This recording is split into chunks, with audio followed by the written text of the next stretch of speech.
الذين ينفقون أموالهم بالليل والنهار سرا وعلانية فلهم أجرهم عند ربهم ولا خوف عليهم ولا هم يحزنون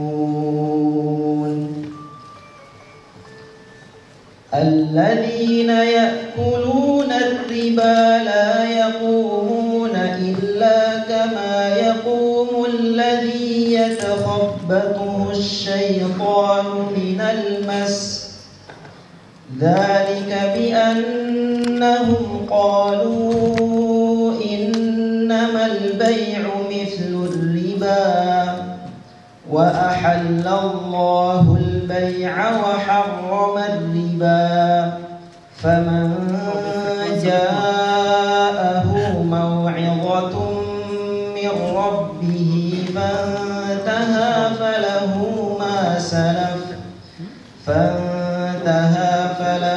ما سلف وأمره إلى الله ومن عاد فأولئك أصحاب النار هم فيها خالدون.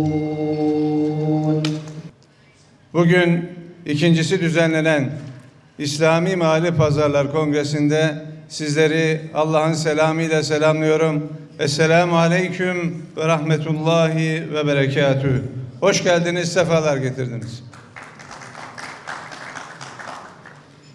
Öncelikle kainatın efendisi Peygamber Efendimizin dünyaya teşriflerinin yıl dönümü olan bu mübarek günün feyizli, bereketli olmasını diliyorum. Hem mübarek cumamızı hem de Mevlid-i Şerifimizi tebrik ediyor. Alemlere rahmet olarak gönderilen Efendimizin şefaati hürmetine Rabbimizden iki cihan saadetiyle ömrümüze, sıhhatimize bereket vermesini ve razı olduğu kullarından eylemesini niyaz ediyorum. Müsaadenizle kısa bir değerlendirme yapmak isterim. Modern anlamda uygulamaları 1960'lı yıllara kadar uzanan İslami finans, küresel ekonomi içerisinde önemli boyutlara ulaşmıştır. Sizleri çok fazla rakamlara boğmadan kısaca değerlendirme yapmam gerekirse, biraz evvel Sayın Hocam da ifade etti, İslami finans bugün yaklaşık 3 trilyon dolar seviyesinde bir büyüklüğe sahip.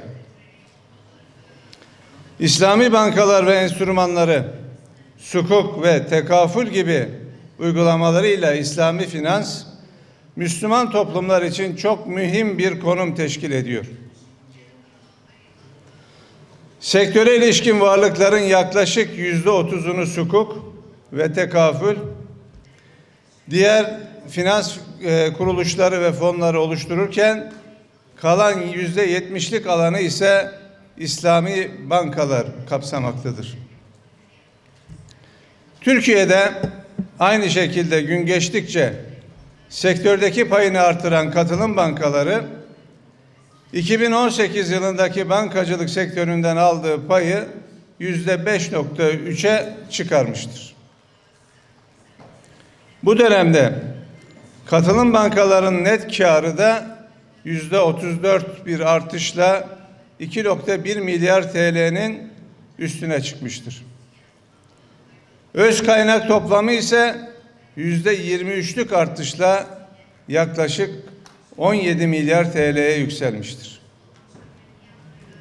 2020 yıl sonu itibariyle küresel büyüklüğünün 4 trilyon dolara ulaşması beklenen İslami finans sektörünün ilerleyen yıllarda çok daha üst seviyelere hızlı bir şekilde ulaşması beklenmektedir. Dolayısıyla İslami finansmanın potansiyelinin arttırılması, mevcut altyapının geliştirilmesi gerekmektedir. Sektöre yönelik düzenleyici ve denetleyici kurumların varlığı, İslami finans kurumlarının büyümesinde önemli rol üstlenecektir. Sektör bilinirliğinin artırılması ve mevcut pazarın geliştirilmesi, ürünlerin çeşitlendirilmesi ve katma değeri yüksek yeni araçlar sunmasına bağlıdır. Faizsiz finans sistemi araçlarının İslami finans prensiplerine uygunluğu açısından standartların da belirlenmesi çok önemli. Ek olarak sistemin gelişimi, faizsiz finans alanına yönelik eğitim, bilgi ve farkındalığının da artırılmasına da bağlıdır. Biz ortaya model koymak durumundayız. Dünya sistem mühendisliğine gidiyor. Akademik bilgimiz var. Sanayici olarak iş adamlığımız da var. Bugün dünyadaki en son gelişmeleri, en son teknolojileri artık biz üretiyoruz. Ama bir tek parayı yönetemiyoruz. Sayın Erol Bey de başkanımız da ifade etti. Bunun çözümü aslında bizde var. Sadece inanmamız lazım. Cenab-ı Hak ne diyor? Estağfirullah ve en leyse lil insane illa ma sa'a diyor. Çalıştığınızın karşılığı vardır diyor. Çalışmadığınız zaman Yahudi de kazanır, Hristiyan da.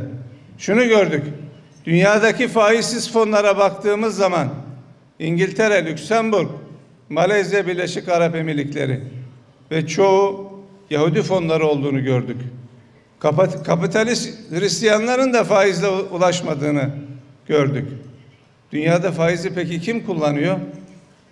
Ne yazık ki İslam alemine. Dünyadaki satılabilir mülklerin toplamı kaç milyar dönümdür biliyor musunuz?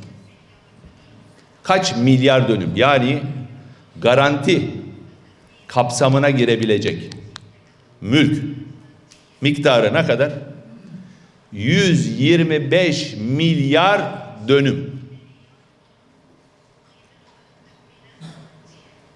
Bu 125 milyar dönümün 36 milyar dönümü İngiliz kraliçesine ait biliyor musunuz?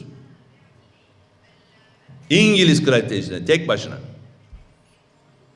Dünya mülkünün %15'ine sahip. Sen hapisten nasıl çıkacaksın? Çıkamaz.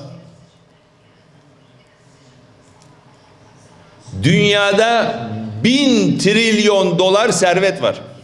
1000 trilyon dolar. Yani 1 katrilyon dolar. Biz zannediyoruz ki petrol bizi kurtaracak. Kurtaramaz. Kurtaramaz. Biz önce Medine pazarını güçlendirmek zorundayız. Bana soracaksınız, peki çözüm ne? Size çok basit çözümler söyleyeceğim. Hiç karmaşık değil. Alimlerimizden rica ediyorum. Bunu teşvik etsinler diye söylüyorum. Elinde parası olan bir Müslüman varsa sakın ha bunu bir yere yatırmasın. Pazar yerine gelsin. Baksın, mümin bir kardeşini arasın, ahlaklı, müteşebbis ve desin ki arkadaş ben sana Allah için ortak olmak istiyorum. Yani muşaraka yapsın. Ortak şirket kursun. Şirketleri büyütelim. İnsanlarla, mümin insanlarla, müteşebbis insanlarla o pazar yerinde elinde sermayesi olanları buluşturalım. Başka hiçbir sistemden, hapisten kurtulamazsın. Müslümanların müesseselerinde ortaklığı teşvik edin. Çünkü bizim finans kurumlarımız muşaraka yapamıyorlar. Muşaraka yapamıyorlar. En fazla murabaha yapıyorlar. Sorun İslam Kalkınma Bankası'na. Kaç tane muşaraka yapabilmiş? Hangi İslam ülkesini kalkındırabilmiş? Sıfır. Sıfır. Bunun adı İslam Kalkınma Bankası. Hangi ülkeyi kalkındırdın? Bir hesap ver. Biz hesap soralım. Böyle bir şey yok. Petrol alışverişinde murabaha finansmanı. Biz seni bunun için kurmadık ya.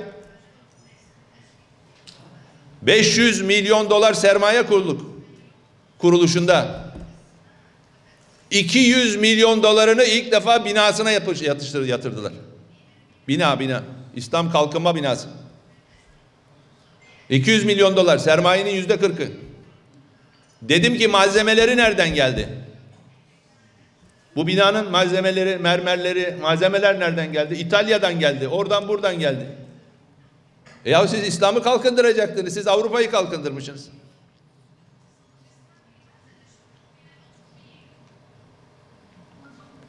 Hapisten kurtulmanın bir çaresi var.